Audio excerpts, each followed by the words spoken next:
नमस्कार, plus news में आपका स्वागत है। मैं हूं आपके साथ राजकिशन डालते अभी तक की मुख्य हेडलाइंस पे।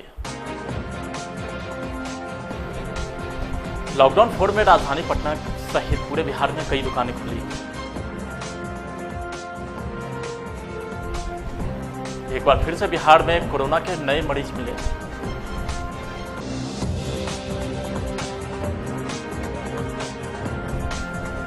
अम्फान को लेकर के बिहार में अलर्ट जारी।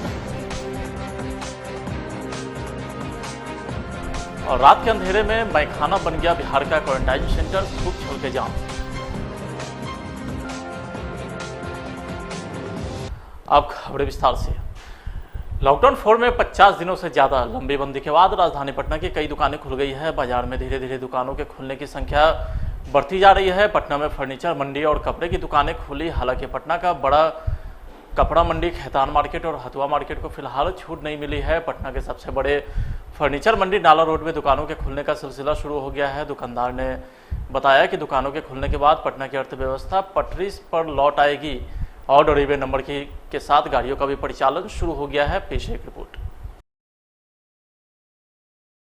हाँ, तो इस समय चले आए हैं पटना जंक्शन के पास, जहाँ पर एक समय हुआ करता था कि सैकड़ों की संख्या में यहाँ पर ऑटो लगी हुई रहती थी। यहाँ पर देख रहे हैं अब तो लॉकडाउन 4 पॉइंट पर आ गया है। उसके बावजूद भी जो इस तरह का रफ्तार का पहिया बढ़ना चाहिए वैसा तो नहीं लग रहा है, क्योंकि यहाँ पर देख सकते हैं कुछ इक्का दुक्का ऑटो वाले जो हैं बिल्कुल खामोश हैं, क्योंकि इनके अभी सवारी नहीं है। ऑटो तो लग चुकी है लेकिन सवारी नहीं है। और हम ऑटो वाले से भी जानना चाहते हैं कि आखिर सवारी क्यों नहीं। क्या नाम हुआ आपका? मेरा नाम मनोज कुमार है सर। मनोज कुमार जी, बताइए, ऑटो है, सवारी नहीं है? नहीं है, सवारी नहीं। जैसा अब सीरियल नंबर से चल रहा है, जैसे फुट नंबर है ना, तो आज बुध है, शुक्र है। नंबर से चल रहा है ना? हाँ, अच्छा। बुध है, शुक्र है, सोमवार का है। हम लोग का 3 दिन है। आज जो जोड़ा नंबर है 4 दिन है। बीफे है, शनिचर है, एतवार है और मंगल है। सवारी कितने लोग का बैठा रहे हैं? 2 ठो मिलेगा तो अभी तो बोनियो नहीं, 2 घंटा से लगा। मान लीजिए कि 2 सवारी बैठता हो तो भाड़ा तो दुगना ही लगाता होंगे? दुगना का जैसा कंकड़बाग का है 20 रुपया, 10 रुपया भाड़ा है तो 20 रुपया भी दूनी 40 रुपया। मतलब ये दुगना ही हो गया भाड़ा, हो गया। हाँ। सुबह कितने बजे लगा दिए गाड़ी? अभी तो लाए हैं, मालूम चल। अरे अभी तो लाए हैं। अच्छा, बहुत मुश्किल अभी हो रही है ना? सवारी भी नहीं ना, अब आवागमन चालू होगा तभी ना सवारी मिलेगा। ऑड इवन के जरिए यहाँ पर लागू किया गया है कि भाई अल्टरनेटम चलाना है, क्योंकि गाड़ी का जिस तरह का नंबर उसके अनुसार ही चलाना है। यहाँ पर देख सकते हैं एक और ऑटो है, वो हम उनसे भी जानकारी लेना चाहते हैं कि क्या परेशानी लॉकडाउन 4 पॉइंट में आ रही है। यहाँ पर देख सकते हैं ये ऑटो है लेकिन सवारी एकदम नहीं है। क्या नाम हुआ आपका? मंटू कुमार। जी, मंटू कुमार। मोटू जी, बताइए सवारी क्यों नहीं है? गाड़ी नहीं आ रही है, इसी की वजह से सवारी नहीं है। कितने बजे से लगाए हुए हैं? हम लगाए हुए हैं 9 बजे से। अच्छा, 9 बजे से अभी तक कोई सवारी नहीं है? नहीं, स्थिति तो बहुत गंभीर हो गई होगी, बहुत ज़्यादा, है ना? बहुत ज़्यादा। तो यहाँ देख सकते हैं कि इनका कहना है कि भाई सवारी है ही नहीं, तो फिर यहाँ पर खामोश रूप से यहाँ पर बैठे हुए हैं। ये तमाम जगह जो जाती है ये चढ़िया टाल पुल की ओर चली जाती है, लेकिन तमाम जगह जिस तरह का जो गाड़ी का रफ्तार होना चाहिए वो रफ्तार थम गया है, क्योंकि जिस तरह का लॉकडाउन 4 पॉइंट लागू किया गया उस तरह तो कुछ दुकानें खुली है, कपड़े की दुकानें, इलेक्ट्रॉनिक फर्नीचर की दुकानें खुली है, लेकिन कुछ और चीज़ों पर अंकुश लगी हुई है, जैसे होटल, रेस्टोरेंट, मॉल, शॉपिंग और सिनेमा हॉल, ये अभी फिलहाल बंद रहेगी। कैमरा पर्सन सूरज कुमार के साथ मैं देवेंद्र सिंह, प्लस न्यूज, पटना। एक बार फिर से बिहार में कोरोना के 6 और नए मरीज मिले हैं। इसके साथ ही सुबह में मरीजों का आंकड़ा बढ़कर 1580 के पार पहुंच गया है। स्वास्थ्य विभाग के प्रधान सचिव के अनुसार जो नए 6 मरीज मिले हैं वह सभी दरभंगा जिले के रहने वाले हैं। दरभंगा जिले के अलीनगर से 3, जबकि कुशेश्वर स्थान से 1 और बेनीपुर से 1 कोरोना पॉजिटिव मरीज मिला है। सभी मरीज पुरुष है। इसके पहले आज के जारी पहले अपडेट में बिहार में कोरोना के 54 नए मामले सामने आए थे, जिसमें कटिहार, भागलपुर, बांका, नालंदा, गोपालगंज, खगड़िया, मधुबनी और सुपौल से ये सभी नए मामले सामने आए थे। राज्य में 50 नए बालू घाटों की बंदोबस्ती के लिए नीलामी की प्रक्रिया शुरू हो गई है। इसे अगले महीने जून में पूरे होने की संभावना है, जिसमें पटना जिले के 2 घाट शामिल है। इसकी नीलामी की प्रक्रिया 22 मई को की जाएगी। इसके पहले करीब 25 जिलों में 350 नए बालू घाटों की बंदोबस्ती फरवरी तक हो चुकी है। इन सभी बालू घाटों के माइनिंग प्लान पर पर्यावरणीय स्वीकृति मिलने के बाद खनन शुरू हो सकेगा। सभी नए बालू घाट की बंदोबस्ती 5 साल के लिए वैध रहेगी। महा चक्रवाती तूफान अम्फान ने अभी से ही अपनी ताकत का एहसास कराना शुरू कर दिया है। उड़ीसा के पारादीप तट पर 100 किलोमीटर प्रति घंटे की रफ्तार से हवा चल रही है। इसी के साथ उड़ीसा के कई जिलों में तेज बारिश भी हुई है। बताया जा रहा है कि चक्रवाती तूफान पहले से और ज़्यादा ताकतवर हो गया है। अम्फान की बढ़ती ताकत को देखते हुए नौसेना को अभी से ही हाई अलर्ट पर रखा गया है।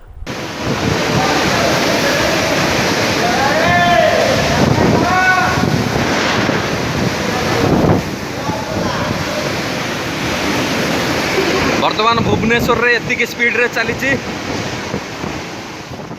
तो वहीं अम्फान तूफान का असर बिहार पर भी पड़ने वाला है, जिसे लेकर मौसम विभाग ने अलर्ट जारी कर दिया है। मौसम विभाग के अनुसार प्रदेश में 30 से 40 किलोमीटर प्रति घंटे की रफ्तार से हवा चलेंगी। मौसम विभाग के अनुसार अम्फान तूफान के साथ बिहार में वज्रपात को लेकर के भी अलर्ट जारी किया गया है। इस दौरान मौसम विभाग ने लोगों से सतर्क रहने के लिए अपील की है।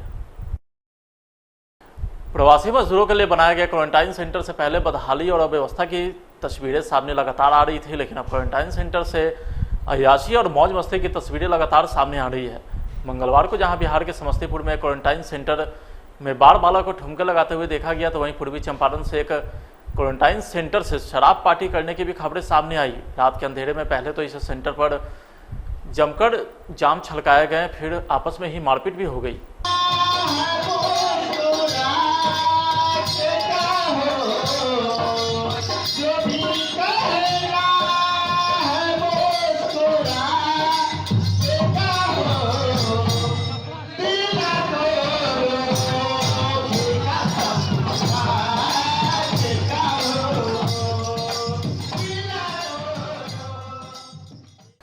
लॉकडाउन में फंसे कई राज्यों से प्रवासी मजदूरों का जत्था लगातार पटना पहुंच रहा है, तो वहीं प्रवासी मजदूरों को किसी प्रकार की कठिनाई ना हो, इसे लेकर के पटना के 0 माइल 4 लेन पर पटना जिलाधिकारी कुमार रवि ने विशेष नियंत्रण कक्ष बनवाया, जिसका निरीक्षण करने खुद जिलाधिकारी कुमार रवि और पटना के एसएसपी उपेंद्र शर्मा पहुंचे। तो वहीं बनाए गए विशेष नियंत्रण कक्ष में बाहर से आए प्रवासी मजदूरों का विशेष तौर पर ध्यान दिया गया है, जहाँ जिलाधिकारी कुमार रवि ने बताया कि दूसरे राज्यों से लौटे प्रवासी मजदूरों को बस के द्वारा दानापुर क्वारंटाइन सेंटर भेजा जा रहा है। व्यवस्था की जा रही है। देखिए, यहाँ पर जिला प्रशासन के द्वारा जो बाहर के मजदूर भाईगण आ रहे हैं उनको दिक्कतों का सामना नहीं करना पड़े, इसके लिए यहाँ पर विशेष नियंत्रण कक्ष बनाया गया है। और यहाँ बसेस चल रही हैं जो जक्कनपुर साइड से मीठापुर के पास और यहाँ 0 माइल, और यहाँ से दानापुर ले जाते हैं। दानापुर से सभी जगहों के लिए श्रमिक स्पेशल ट्रेन भी चल रही है और बस का भी प्रबंध किया गया है।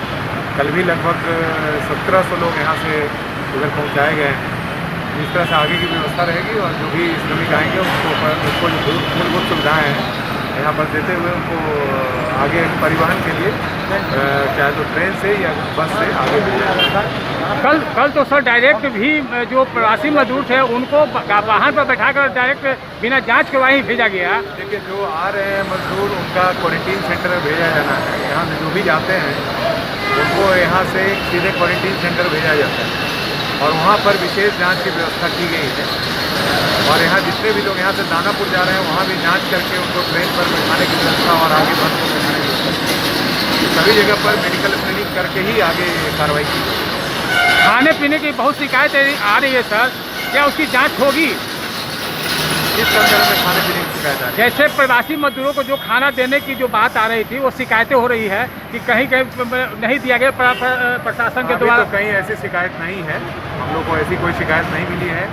प्रशासन के द्वारा समुचित प्रबंध। लॉकडाउन के कारण ज्यादातर वैवाहिक कार्यक्रम स्थगित है, क्योंकि जिला प्रशासन ने भीड़ भाड़ एकत्र करने की अनुमति नहीं दी है। लेकिन सासाराम के वार्ड नंबर 2 के रहने वाले रामबच्चन राम 2 महीना पहले ही अपनी बेटी की शादी की कार्ड बांट चुके थे। यहाँ तक कि शादी की सारी खरीदारी भी कर चुके थे। अब शादी की तिथि बढ़ने को लेकर के बहुत सशंकित थे। ऐसे में इन लोगों ने जिला विधिक सेवा प्राधिकरण की मदद ली और आवेदन दिया, जिसके आवेदन को प्राधिकार ने सासाराम के सदर एसडीओ को अग्रसारित कर दिया।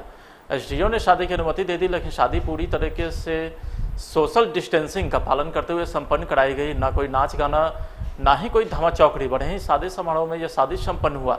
लॉकडाउन में हुए इस शादी के लिए लड़के के पिता ने प्रशासनिक पदाधिकारियों को धन्यवाद भी दिया।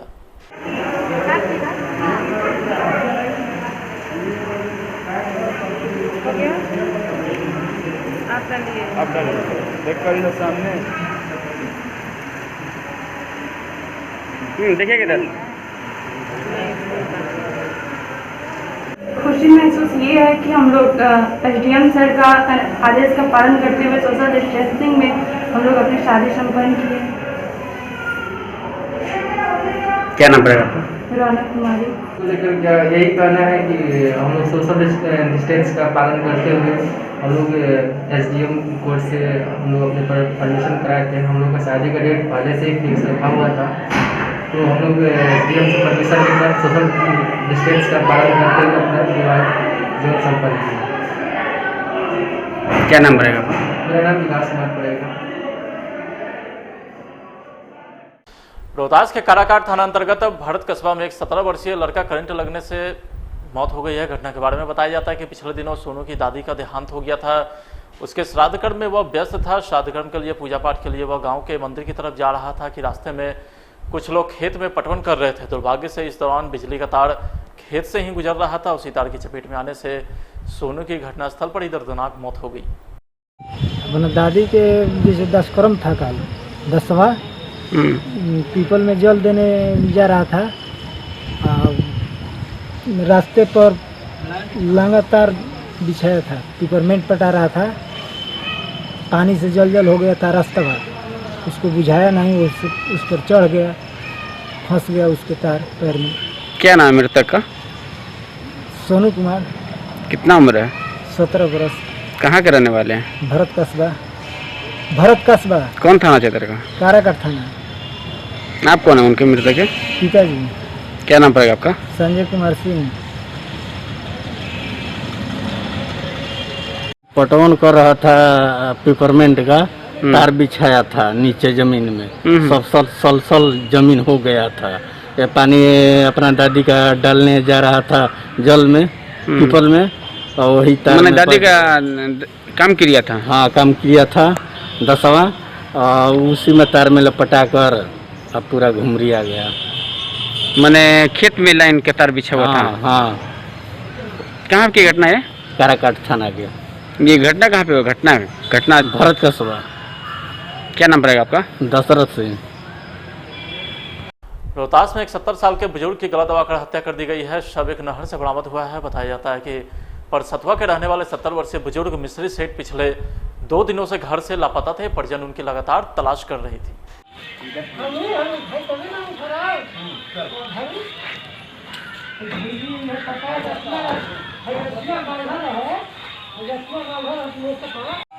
घटना हुआ कि घर से गए बिना बताए हुए, भंडारा खाकर खाने के लिए उधर वहाँ हम लोग एक दिन के बाद जोने लगे कि कहाँ गए, तो वो तीसरा दिन वो हम लोग पता लगाते रहे। नहर में प्रशासन से लेकर गए थे, तो वहाँ लाश हमको नहर में मिला। वहाँ से हम लोग प्रशासन से लाए। और कुछ था क्या? गले में कुछ मिला है क्या? हाँ, गमछी था उनका। अच्छा, मैंने क्या गला दबाए? गला दबाए हुआ है। कहाँ पे बॉडी मिला था उनका? बहुआरा। आप कौन है मृतक के? हमारे चाचा हैं। क्या नाम पड़ेगा आपका? मुन्ना सेठ। तो वहीं रोहतास के कड़घर थाना क्षेत्र के गढ़भे गांव में 70 साल के वृद्ध के पैर में गोली लग गई है। बताया जाता है कि 2 प्रवासी मजदूर इन दोनों गांव लौटे हैं, जिसे देखकर गांव के ही कुछ लोगों ने कोरोना वायरस को लेकर फबत्ती कसनी शुरू कर दी, जिसे लेकर दोनों पक्षों में मारपीट होने लगी। इसी बीच एक पक्ष के लोगों ने फायरिंग शुरू कर दी। फायरिंग के दौरान रास्ते से गुजर रहे हैं वृद्ध को अचानक पैर में गोली लग गई, जिसके बाद पूरे गाँव में भगदड़ मच गई।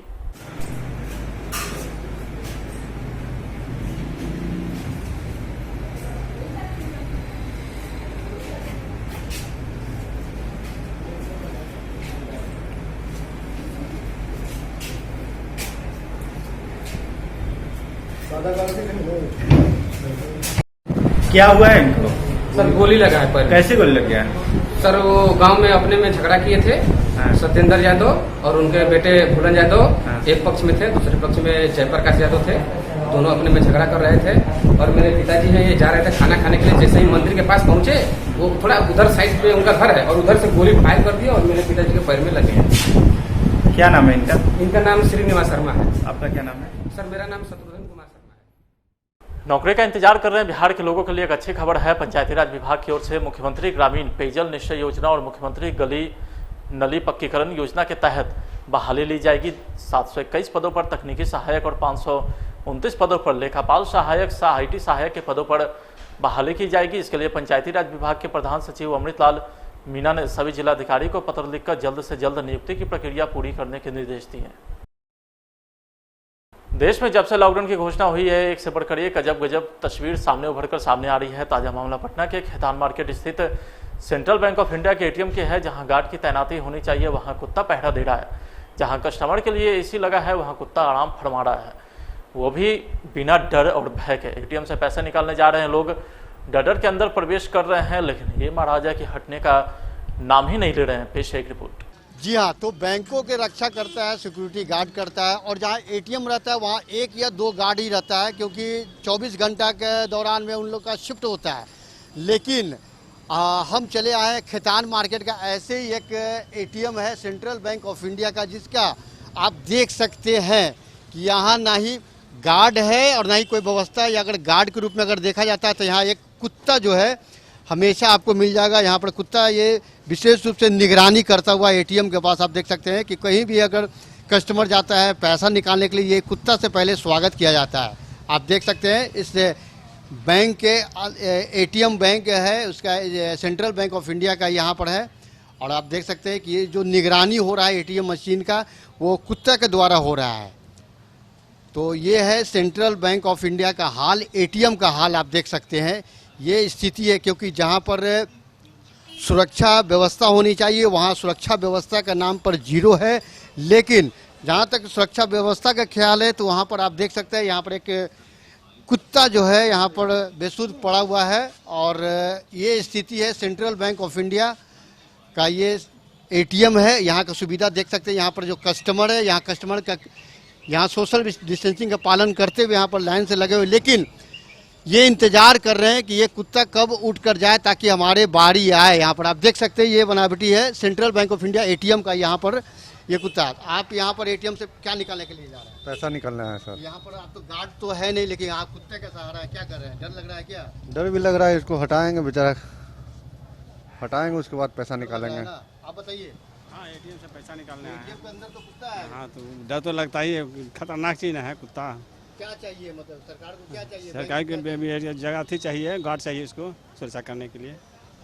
तो इस तरह का आप देख सकते हैं कि यहाँ जो ATM है सेंट्रल बैंक ऑफ इंडिया का, यहाँ पर सुरक्षा के नाम पर बिल्कुल जीरो है। लेकिन सुरक्षा के रूप में अगर देखते हैं तो यहाँ पर एक कुत्ता है, ये बनावटी है, पटना शहर राजधानी का हसुआ मार्केट के पास ही है। यहाँ पर आप देख सकते हैं। तो ये जो भारत सरकार का जो बैंक अधीन है उनसे भी चाहेंगे कि इस तरह का हरकत नहीं हो, सुरक्षा का बिल्कुल ख्याल करें। कैमरा पर्सन सूरज कुमार के साथ मैं Devendra Singh, plus news Patna. Corona संकट का सामना कर रहे हैं नीतीश सरकार ने बड़ा फैसला लेते हुए स्वास्थ्य विभाग के प्रधान सचिव संजय कुमार का तबादला कर दिया है। संजय कुमार की जगह उदय सिंह कुमावत को स्वास्थ्य विभाग का प्रधान सचिव बनाया गया है। स्वास्थ्य विभाग के प्रधान सचिव संजय कुमार का तबादला किन परिस्थिति में किया गया है यह फिलहाल स्पष्ट नहीं है, लेकिन उन्हें पर्यटन विभाग का प्रधान सचिव बनाया गया है। जबकि पर्यटन विभाग के प्रधान सचिव के पद पर तैनात उदय सिंह कुमावत को अब बड़ी जिम्मेवारी देते हुए स्वास्थ्य विभाग का प्रधान सचिव बनाया गया है। कोरोना संक्रमण को फैलने से रोकने के लिए एक तरफ जहां राजधानी के कुछ इलाकों में सख्ती बढ़ाई जा रही है, तो वहीं कुछ क्षेत्रों में राहत भी दी गई है। इसी क्रम में पटना के बेली रोड पर आशियाना दिग्गा मोड़ और जगदेव पथ के पास सड़क पर लगाई गई बैरिकेडिंग को हटा दिया गया है। तो वहीं होटलों में बने आइसोलेशन वार्ड को भी बंद करने का निर्देश दिया गया है। वर्तमान में इस कोविड केयर सेंटर में एक भी कोरोना का मरीज नहीं है। जिलाधिकारी ने इस दौरान बताया कि जनजीवन सामान्य बनाने के लिए सड़क पर से बैरिकेडिंग हटाकर सड़क यातायात सुचारू किया गया है। इस क्षेत्र के अंतर्गत सभी कंटेनमेंट जोन में पूर्व की भांति प्रतिबंध जारी रहेगी। तो वहीं खाजपुरा से जगदेव पथ तक सामान्य दुकानों को खोलने की अनुमति नहीं दी गई है।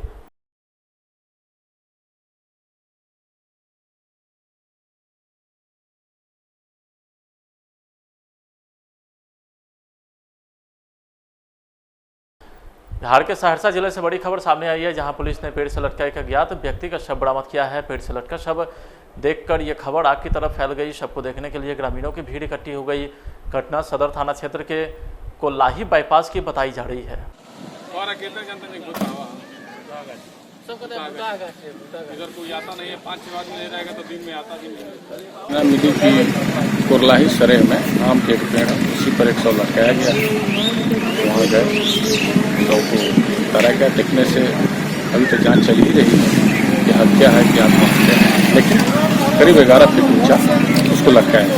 100 की शिनाख्त हो पाई है सर? नहीं, अभी तक शिनाख्त नहीं हो पाई है। अभी जाँच चल रही है। एक छोटा मोबाइल मिला है, उम्मीद है कि बहुत जल्दी इसका खुलासा होगा। कहाँ का मामला है सर? कुरलाही सरेह। कुरलाही सरेह पड़ता है सुलिंदाबाद और रेलवे लाइन और कुरलाही के बीच एक सरेह है। क्या नाम है सर आपका? SI मजबूद्दीन अहमद, सदर थाना। सदर थाना। फिलहाल आज की खबर में इतना ही। आप देखते रहिए प्लस न्यूज़। नमस्कार।